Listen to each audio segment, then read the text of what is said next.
سامعین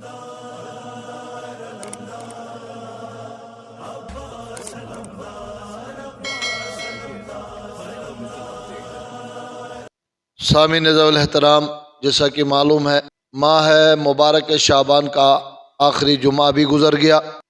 اس جمعے سے رسول کی ایک سنت مختص ہے کہ جس میں آپ آنے والے مہینے ماہ صیام ماہ رمضان المبارک کی فضیلت، برکت اور عبادت روزہ کی ضروری احکامات کو آپ بیان فرمایا کرتے تھے۔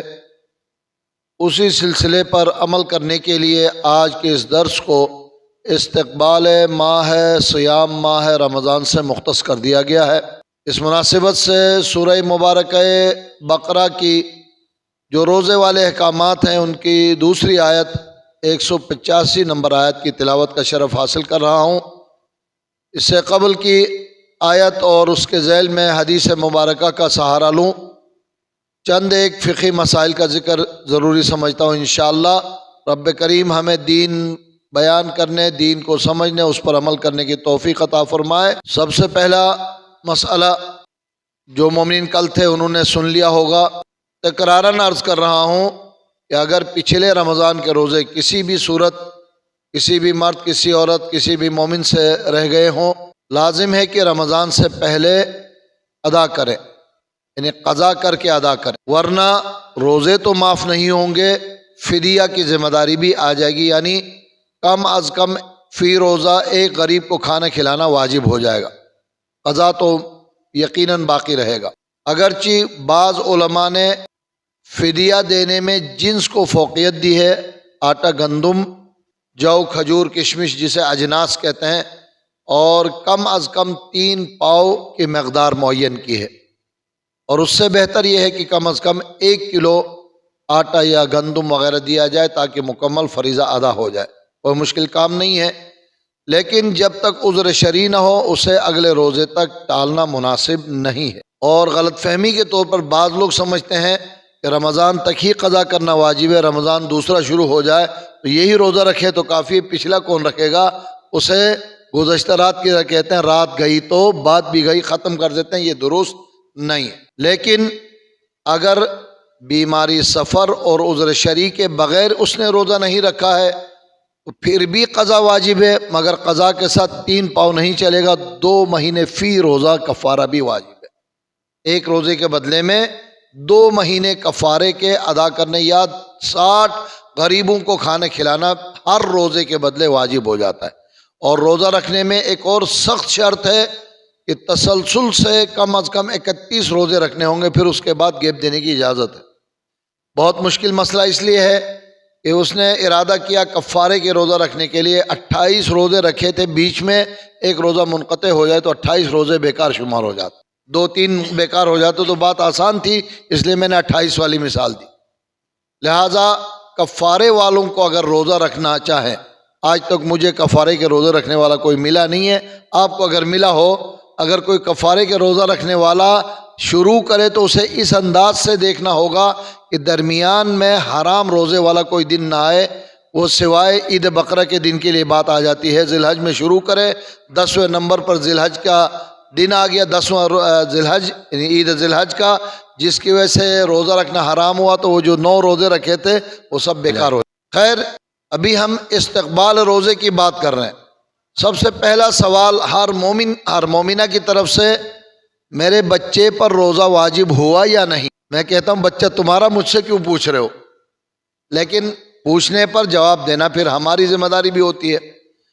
آپ حضرات کے علم میں ہے، عمر عبادت واجب ہونے کے لیے، بالغ ہونے کے لیے شمسی سال یعنی جنوری، فروری، مارچ، اپریل شمار نہیں ہوتے ہیں، بلکہ قمری یعنی چاند کے مہینے، اسلامی مہینے شمار ہوتے ہیں، محرم، صفر، ربیع الاول، جمادی الاول، جمادی الثانی وغیرہ شمار کرنا ہوگا۔ اس بنا پر اسلامی مہینے ہر سال 10 دن پہلے شروع ہو جاتے ہیں۔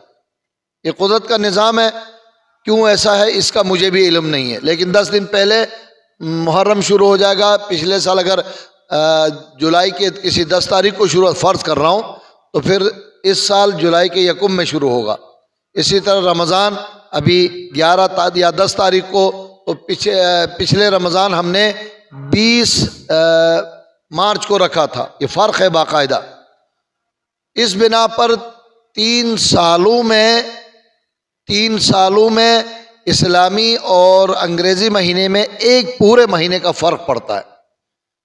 لڑکی پر کتنے سال میں روزہ واجب ہو جاتے ہیں؟ روزے واجب ہو جاتے ہیں اور بالغہ شمار ہوتی ہے 10 سال.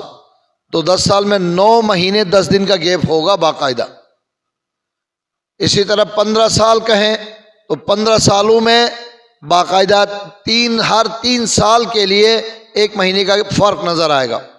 اس بنا پر تاریخ ولادت، بچہ ہو یا بچی، تاریخ ولادت سے ماہ مبارک رمضان شروع ہونے سے پہلے 9 سال مکمل، 10واں سال شروع ہو گیا، نماز روزہ واجب ہے عمر کے لحاظ سے. بچے پر 15 سال مکمل ہو گئے، 16واں سال شروع ہو گیا، اس پر روزے واجب ہو جاتے ہیں. شریعت کا حکم ہے. اگرچہ عام ممبر سے ہر طالب علم، ہر انسان بیان نہیں کر پاتا، مگر شریعت کا حکم ہے دین کو بیان کرنے میں.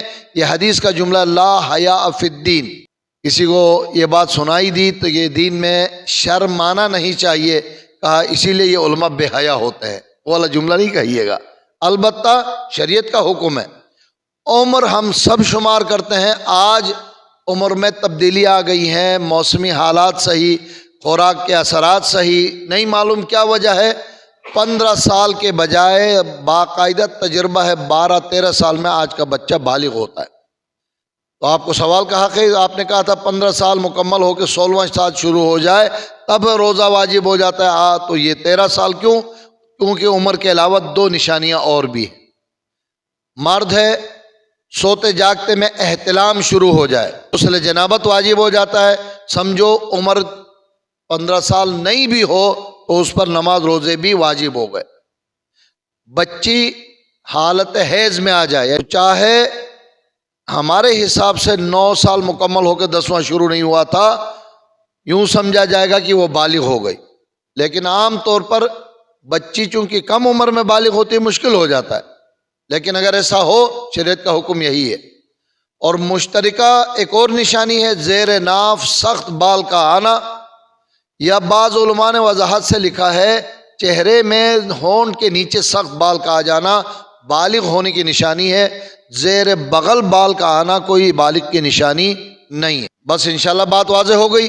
تو صرف عمر پر انسان منحصر نہیں ہے کہ بالغ ہو جائے، باقی علامتیں بھی دیکھنا ضروری ہے. آج نظارے انسان پر بہت اثر انداز ہو رہے ہیں. بات واضح ہو رہی ہے.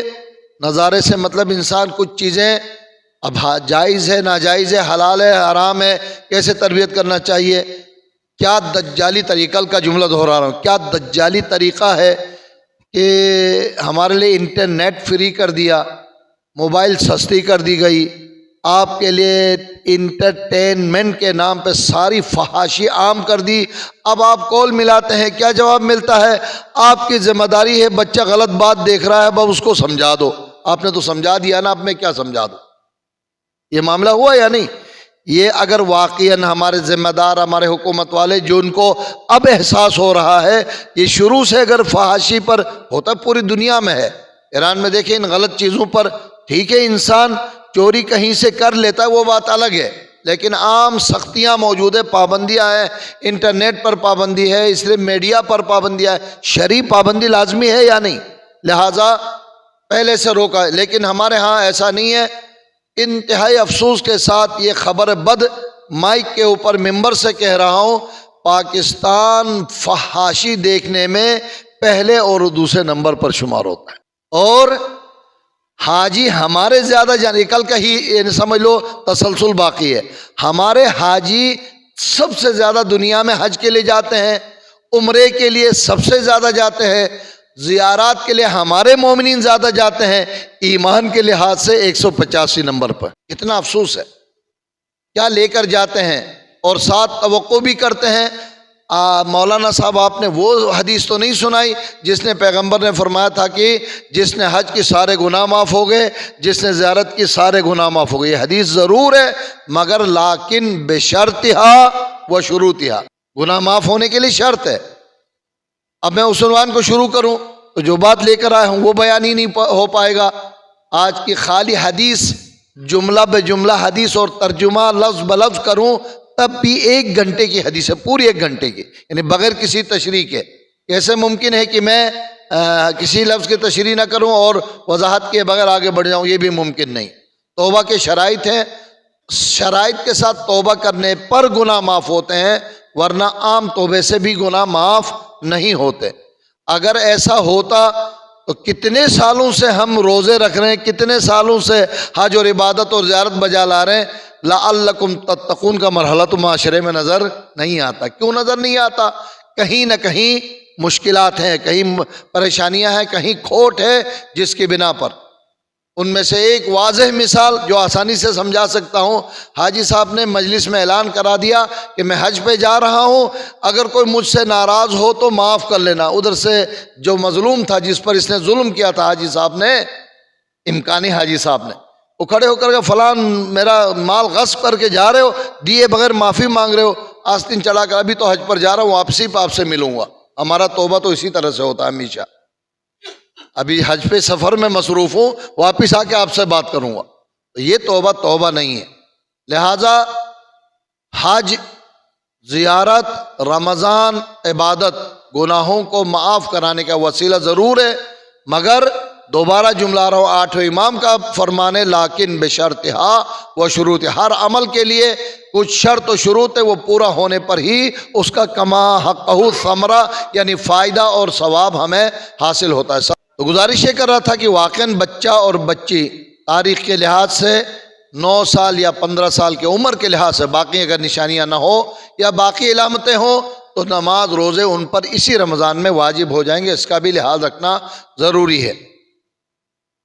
سامعین محترم، رمضان کے روزے ہی کے بارے میں یہ بہت اہم مسئلہ ہے کہ اگر واقعاً کوئی بیمار ہو جس کے لیے روزہ رکھنا ممکن نہ ہو، خدا نے نہیں کہا ہے کہ برداشت کر کے روزہ رکھے زیادہ ثواب دوں گا، بلکہ بیمار روزہ رکھے تو بعد میں ان دنوں کو قضا بھی کرنا ہوتا ہے، یہ بلا وجہ کی زحمت ہوگی۔ اسی طرح مسافر فقہ جعفریہ کے مطابق اہل سنت کچھ اور مسئلے پر عمل کرتے ہیں۔ پرانے زمانے میں مشکلات ہوتی تھی، اب کوئی مشکل نہیں، لہٰذا سفر میں روزہ اختیاری نہیں، ہمارے ہاں واجب ہے کہ اگر واقعاً شرائط کے ساتھ مسافر ہو تو روزہ اتنے دنوں کو شمار کرے، بعد میں قضا کرے، ورنہ سفر میں روزہ بھی رکھے گا اور قضا بھی بعد میں اس پر واجب ہو جائے گا۔ یہ سب کے لیے نہیں ہے، لیکن غلط فہمی موجود ہے، لوگ ہم سے اسی طرح ذکر کرتے ہیں، لہٰذا میں وضاحت کرنے کی خاطر یاد رکھیے، روزہ رکھ کر توڑنے سے بھی کفارہ واجب ہوتا ہے، یا صبح سحری کے وقت روزہ نہ رکھنے کی نیت کرے تب بھی کفارہ واجب ہوتا ہے۔ باقاعدہ سنجیدہ لوگوں سے بارہا میں نے سنا ہے، قبلہ انہوں نے تو روزہ رکھا ہی نہیں تھا، کفارہ کیوں ہوا؟ اچھا، نہ رکھنے کی اجازت کس نے دی؟ اگر واقعاً رکھنے کی اس کی ذمہ داری رکھنے کی ہے تو پھر نہ رکھنے کی نیت اجازت تو نہیں ہے، نہ رکھنا بھی توڑنے کے برابر ہے۔ مثلا روزہ رکھ کے دن کے 10-11 بجے توڑ دے، کوئی الگ گناہ ہو، اور فجر کے وقت سے ہی روزہ نہ رکھنے کی نیت کرے، اور گناہ نہیں، دونوں برابر کے گناہ ہے، قضا بھی اور کفارہ بھی واجب ہو جاتا ہے۔ انشاءاللہ مسائل واضح ہونے کے باوجود بھی بات کبھی کبھی مشکل ہو جاتا ہے، اس لیے عرض کر رہا ہوں کہ کوئی غلط فہمی ہے تو وہ غلط فہمی دور ہو جائے۔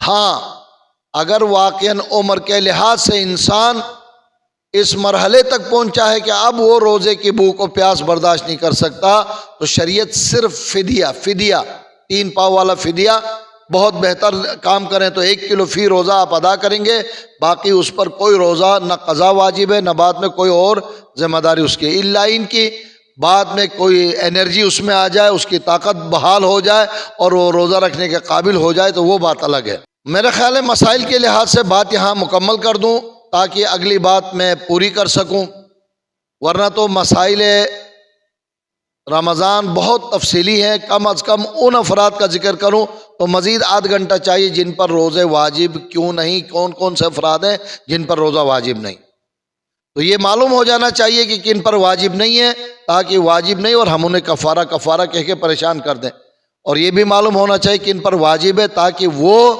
اپنے آپ کو ان میں شمار نہ کرے جن پر روزہ واجب نہیں. دونوں باتیں غلط ہو جاتی. میں شروع کر رہا ہوں سورہ مبارکہ بقرہ کی آیت نمبر 185 سے. اگرچہ اس سے پہلے 2 آیتیں اور بھی روزے ہی سے متعلق ہیں. یہ آیت اب ہم آس و خام، کس و ناکس سے ہمیں سننے کو ملے گی. یا ایھا الذین آمنوا کتب علیکم الصیام کما کتب علی الذین من قبلکم لعلکم تتقون. یہ آیت نمبر 183 ہے. ترجمے کی ضرورت بھی محسوس نہیں کر رہا ہوں. صاحبان ایمان، تم پر روزے اس طرح فرض کیے گئے جس طرح تم سے پہلے والی امتیوں پر فرض کیے گئے تھے. معلوم یہ ہوتا ہے کہ روزہ ہمارے لیے کوئی انہونی بات نہیں ہے، بلکہ پہلے والی امتوں کے لیے بھی، بلکہ اس سے سخت شرائط کے ساتھ روزے واجب تھے. علت اور سبب لعلکم تتقون، تاکہ تم پرہیزگار بن جاؤ.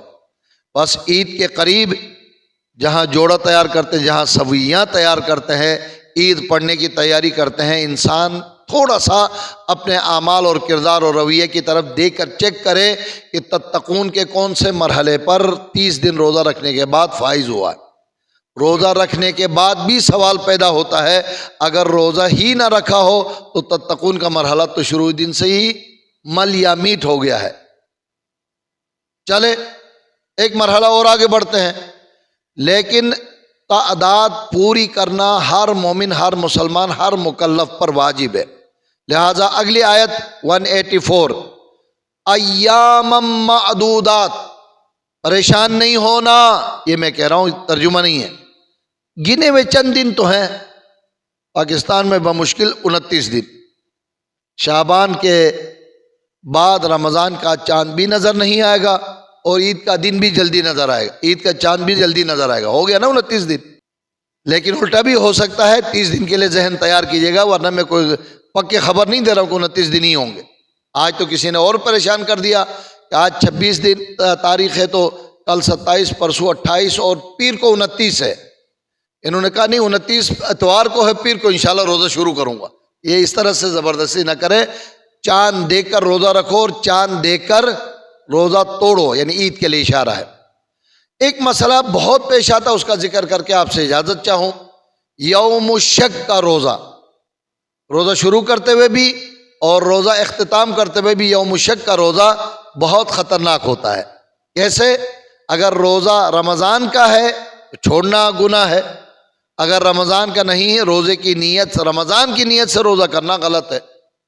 اسی طرح آخری دن میں یوم الشک ہے، نہیں معلوم پہلی شوال ہو گئی یا 30 رمضان المبارک ہے. 30 رمضان المبارک ہے، آپ نے عید سمجھ کر توڑ دیا تو کفارہ بھی واجب ہو جائے گا. اور اگر پہلی شوال ہے تو اس دن روزہ رکھنا حرام دن ہے، حرام ہے روزہ رکھنا عید کے دن. اس کو یوم الشک کا روزہ کہا جاتا ہے. تمام علماء نے 2 جملوں میں اس کی وضاحت کی ہے. بہت آسان ہے. اگر کسی پر کوئی فرض قضا روزہ ہے، اس کی نیت سے روزہ رکھے، کیونکہ معلوم نہیں ہے چاند ہونے کا اور نہ ہونے کا. یہ اس وقت جو تاریخیں چل رہی ہیں، اس حساب سے منگل کے دن یہ مسئلہ پیش آنے والا ہے. کل پرسوں جو منگل آئے گا. اگر کوئی فریضہ روزہ ہے، روزے کی نیت کرے، اپنے قضا روزے کی نیت کرے، دن میں بعد میں کسی وقت پتہ چل جائے کہ یہ تو رمضان کی پہلی تاریخ ہو گئی تھی، آپ کو گھبرانے کی کوئی ضرورت نہیں. آپ کا روزہ رمضان ہی کا کاؤنٹ ہوگا. بس جو فریضہ رکھا تھا وہ بعد میں آپ الگ سے قضا کریں گے. اور اگر فریضہ نہیں ہے، شعبان کے آخری روزے کی نیت سے روزہ رکھیں، جسے انتہائی مستحب تاکیدی روزہ کہا گیا ہے. انسان شعبان کے روزوں کو رمضان سے ملا دے تو 3 مہینے، رجب اور شعبان رمضان 3 مہینے مسلسل روزہ رکھنے کا ثواب ملتا ہے. تو ایک مستحب روزہ رکھے. رمضان ہو گیا تو فبیہا، رمضان نہیں ہوا تو شعبان کا آخری روزہ ہوا. مگر روزہ رمضان کی نیت رکھ کر کے چلو رمضان نہیں ہوگا تو قضا شمار ہوگا، الٹا کام نہیں ہو سکتا. بات واضح ہو رہی ہے انشاءاللہ. ایام معدودات فمن کان منکم مریضا او علی سفر فعدۃ من ایام اخر، آیت نمبر 184. گنے ہوئے دن ہیں، ان دنوں کو مکمل کرنا ضروری ہے. لہذا پورے رمضان کے روزے رکھ لیے تو مکمل ہو گئے، اگر نہیں تو کچھ قضا ہو گئے تو شمار کرے. جو بیمار ہو، جو مسافر ہو، اسے عید کے بعد روزے رکھ کر اس تعداد کو پوری کرنی ہے. فعدۃ من ایام اخر کا اشارہ یہی ہے. سوال پیدا ہوتا ہے کچھ باتیں چھوڑ کر میں اگلی بات تک جا رہا ہوں۔ میں تو آسان سمجھ رہا تھا دین کو، یہ تو بہت مشکل ہو گیا، گرمی ہو سردی ہو آپ نے روزہ نہیں چھوڑنا ہے۔ خدا نے ہاتھ کے ہاتھ جواب دیا، یرید اللہ بکم اليسر ولا یرید بکم العسر، خدا تمہارے ساتھ آسانی چاہتا ہے، خدا تمہیں مشکلات میں ڈالنا، عسر میں ڈالنا نہیں چاہتا۔ لہٰذا مسافر اور بیمار کے لیے سہولت اسی آسانی کی ایک چھوٹی سی مثال ہے۔ آئیے اصل عنوان، شہر رمضان الذی، 185 نمبر آیت، شہر رمضان الذی انزل فیہ القرآن ھدی للناس وبینات من الھدی والفرقان، یہ بابرکت رمضان کا مہینہ ہے جس میں اللہ تبارک و تعالیٰ نے قرآن مجید کو نازل فرمایا ہے، اور کون سا قرآن، کون سی کتاب؟ ھدی للناس وبینات من الھدی، کامل سرچشمہ ہدایت ہے اور حق کو واضح طور پر، بینات واضح طور پر پیش کرنے والی کتاب ہے، والفرقان حق اور باطل کے درمیان فرق واضح کرنے والی بات، یہ صحیح یہ غلط بات واضح کرنے والی کتاب قرآن مجید ہے۔ شروع آیات میں ہی ذالک الکتاب لا ریب فیہ ھدی للمتقین، چند ہفتے قبل ان آیات کو میں نے آپ کے سامنے پیش کیا تھا۔ یہ رمضان سے اس طرح مل رہا ہے کہ روزے رکھو تاکہ تم پرہیزگار بنو، جب روزے عبادت کر کے پرہیزگار یعنی متقی بنو گے قرآن ہدایت کرے گی، یہ شرط ہے۔ لہذا لعلکم تتقون اور قرآن کی ہدایت کا گہرا آپس میں ربط ہے۔ ماہ مبارک سیام کے آغاز پر آخری ماہ شعبان میں سرکار ختمی مرتبت حضرت محمد مصطفیٰ صلی اللہ علیہ وآلہ وسلم مشہور ایک خطبہ ارشاد فرمایا کرتے تھے، جسے خطبہ شعبانیہ کے نام سے حدیث میں یاد کیا جاتا ہے۔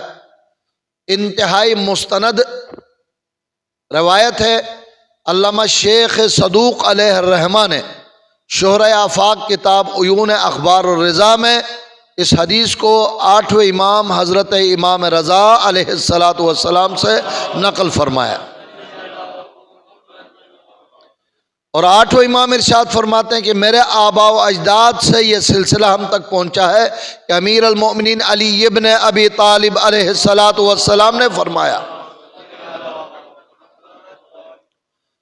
کہ خطبنا رسول اللہ صلی اللہ علیہ وآلہ وسلم ذات یومین، رسول نے ایک دن ہم سے یوں خطاب فرمایا، اس خطاب سے ہم اسے خطبہ کہتے ہیں، ایھا الناس انہ قد اقبل الیکم شہر اللہ بالبرکۃ والرحمۃ والمغفرہ، لوگوں آگاہ ہو جاؤ، اللہ کا وہ مہینہ جو تمام تر رحمتوں، برکتوں اور مغفرتوں کے ساتھ اب تم سے ملاقات کرنے والا ہے، اس کا احترام کرو، اس کے لیے جسمانی اور ذہنی آمادگی کے ساتھ تیار ہو جاؤ۔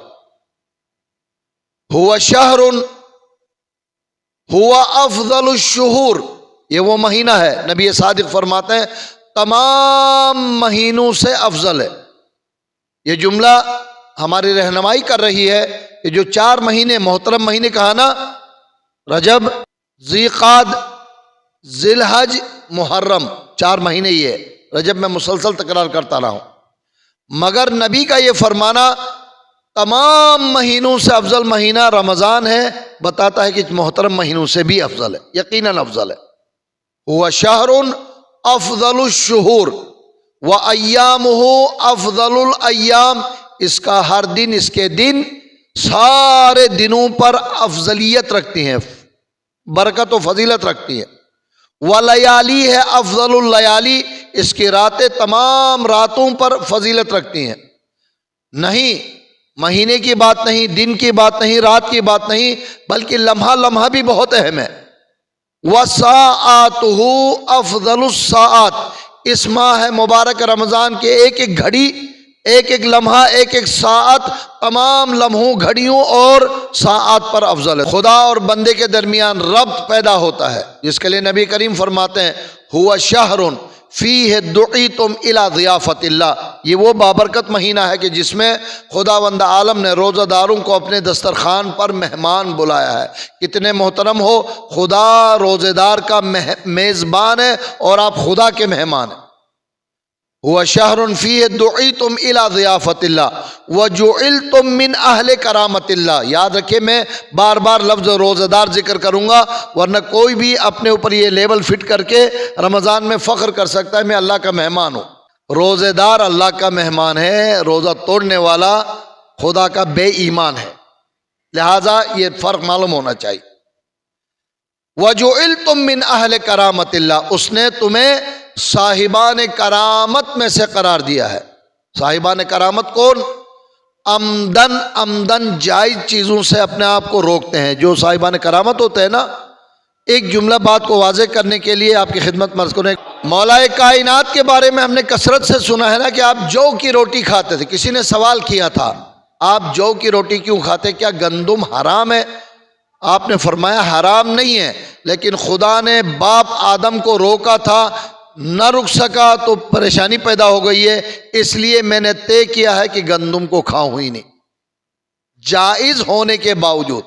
بس اسی بات کو نیکوکاروں کے سلسلے میں علماء معارفین بیان کرتے ہیں، لذیذ اور دنیا کی پسندیدہ چیزوں سے انسان جتنا اپنے آپ کو بچائے گا اتنا اس میں تقوی و پرہیزگاری کا معیار بلند ہوگا، جتنا لذیذ چیزوں کا شوقین ہوگا اس کا معیار تقوی کم ہوتا جائے گا۔ حالانکہ حرام کی بات نہیں کر رہا ہوں، یہ ایک افضلیت کی بات ہو رہی ہے۔ لہٰذا من اہل کرامت اللہ، یہ جملہ بتاتا ہے، علماء بیان کرتے ہیں تفسیر میں کہ انسان ایسا کرامت والا بنتا ہے کہ حلال پانی، حلال کھانے، حلال چیز سے بھی اپنے آپ کو روکتا ہے۔ اس سے کیسے توقع کر سکتے ہیں کہ رمضان کے بعد وہ حرام میں مبتلا ہوگا؟ حلال سے بھی اپنے آپ کو بچانے کی قوت طاقت رکھنا کرامت میں سے ہے۔ بس اس کرامت کے ذریعے سے باقی مہینوں میں، باقی زندگی میں حرام سے اپنے آپ کو بچانے کی پریکٹس حاصل ہوتی ہے۔ اسے جعلتم من اہل کرامت اللہ سے تعبیر کیا گیا ہے۔ بندہ مومن عبادت گزار اور رب سے رابطے کی ایک بہترین مثال، اعمالکم فیہ مقبول و دعاؤکم فیہ مستجاب، یہ وہ مہینہ کہ جس میں تمہارے اعمال قبول ہوتی ہیں اور تمہاری دعائیں ضرور مستجاب ہوتی ہیں۔